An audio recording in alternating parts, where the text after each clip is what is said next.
Teman-teman sekalian, sebagaimana judul, insya Allah pada hari ini kita akan coba membahas satu hal yang mungkin agak sensitif, tapi tetap saja harus saya bahas karena kebanyakan orang-orang muslim juga seringkali salah paham atau informasinya tidak padu tentang yang namanya Yesus Kristus.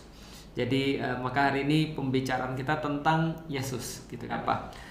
Para ilmuwan menduga keras bahwasanya di zaman Yesus atau di zaman Isa masih hidup, mereka berbahasa minimal dua. Yang pertama adalah bahasa Aramaik, yang kedua adalah bahasa Ibrani atau bahasa Hebrew kalau di bahasa Inggris ya. Dalam bahasa Ibrani atau dalam bahasa Hebrew, Yesus itu disebutnya sebagai Isa atau Yesua. Jadi kalau misalnya di dalam Katolik pernah dulu saya diajarkan Yesus itu bahasa Ibraninya adalah Yesua. Yesua. Jadi Yesua itu ya bahasa Ibrani ya. Kalau dalam Yesua dalam bahasa Ibrani, dalam bahasa Aram Isu gitu kan ya. Dan dalam bahasa Arab Isa. Nah, jadi sama ya, karena tiga ini Aramaik, lalu kemudian Ibrani atau Hebrew dan bahasa Arab itu satu rumpun ya teman-teman sekalian. Dulu pengikut Yesus yang pertama-tama itu adalah orang-orang termasuk orang-orang Yunani. Dan orang-orang Yunani ini punya fonem yang berbeda lagi. Maka ketika mereka mengikuti Yesus, lalu kemudian mereka itu nulis tentang perkataan-perkataan Yesus, makanya Alkitab yang tertua itu dalam bahasa Yunani, bukan bahasa aslinya Yesus, yaitu Aramaik atau Ibrani. Maka mereka menyebut Yesus itu adalah Yesus. Yesus gitu kan ya. Nah, IESUS, Yesus ya, dalam penyebutan fonem mereka, lidah mereka jadinya Yesus.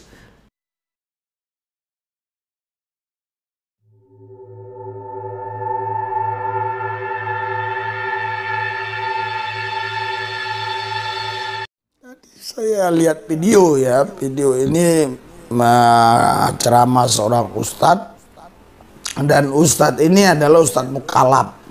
Mukalab artinya dulu dia Katolik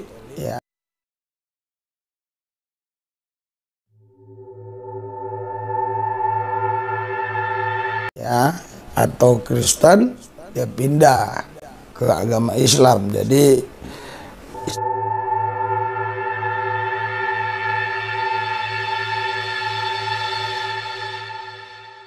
istilahnya mukalab atau mualaf ya.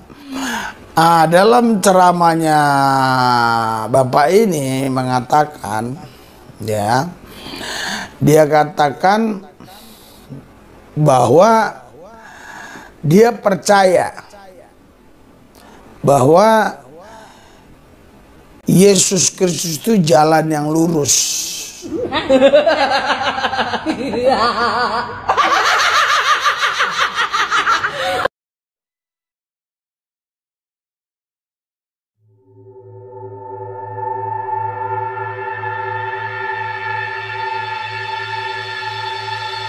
Dan apa kata dia? Hadza siratum mustaqim. Bahwasanya dia menyatakan bahwa inilah jalan yang lurus. Mungkin itulah yang dipahami oleh pengikutnya, yang akhirnya dipelajari oleh pendeta-pendeta, yang dikatakan ajarannya disebut dengan the way, sebuah jalan. Jadi artinya Yesus itu mengajarkan jalan yang lurus. Hadza siratum mustaqim. Dan ini juga disebutkan oleh Allah di dalam Al-Quran surat Maryam, bahwasanya ketika Yesus itu mengajarkan sesuatu, ketika dia bahkan berbicara dalam keadaan masih bayi, yang dia katakan adalah hadza siratum mustaqim. Jadi bahwasanya tidak pantas Allah itu diperanakkan, bahwasanya Allah itu tidak pantas untuk diserupakan, maka dia katakan ikutilah aku, ini adalah jalan yang lurus. Nah, jadi itu kira-kira teman-teman sekalian. Jadi ya udah, kalau kita sudah tahu apakah kemudian Yesus itu adalah nabi, jelas bagi kita Yesus adalah nabi. Walaupun saudara-saudara kita misalnya dari Nasrani, mereka tetap meyakini itu adalah Tuhan. Gitu kan ya. Tapi ya Kita lihat apa yang dia katakan tadi, apa yang dia katakan kita dengar ya, ini dia. dan apa kata dia? Hadza siratum mustaqim. Bahwasanya dia menyatakan bahwa inilah jalan yang lurus.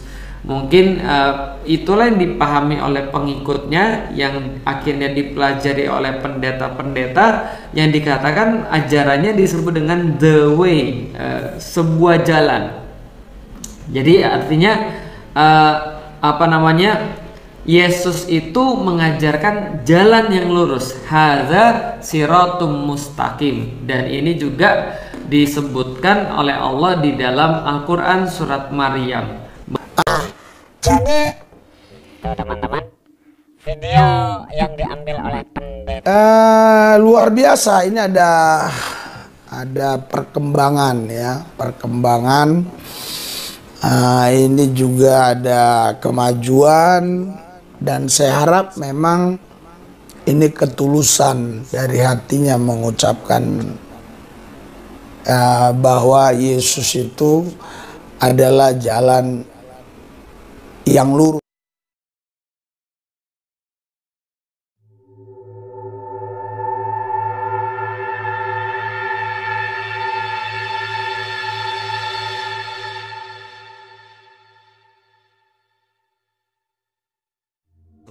Karena Islam itu sebenarnya sama dengan agama-agama yang sebelumnya, agama-agama samawi. Maka ketika kita berbicara tentang orang tadi, orangnya sama. Yang nggak sama apa? Yang nggak sama tauhid. Kan sudah kita sampaikan bahwa ketika agama yang lain, misalnya ketika agama Nasrani misalnya, dalam perjalanan waktunya mereka akhirnya mengenal konsep Tritunggal Maha Kudus. Mereka mengenal konsep bahwa Tuhan itu adalah 3 bentuk yang ada dalam satu kesatuan. Satu kesatuan tapi ada dalam 3 kepribadian, 3 bentuk. Tritunggal Maha Kudus. Bahwasanya Yesus itu 100% Tuhan dan 100% manusia.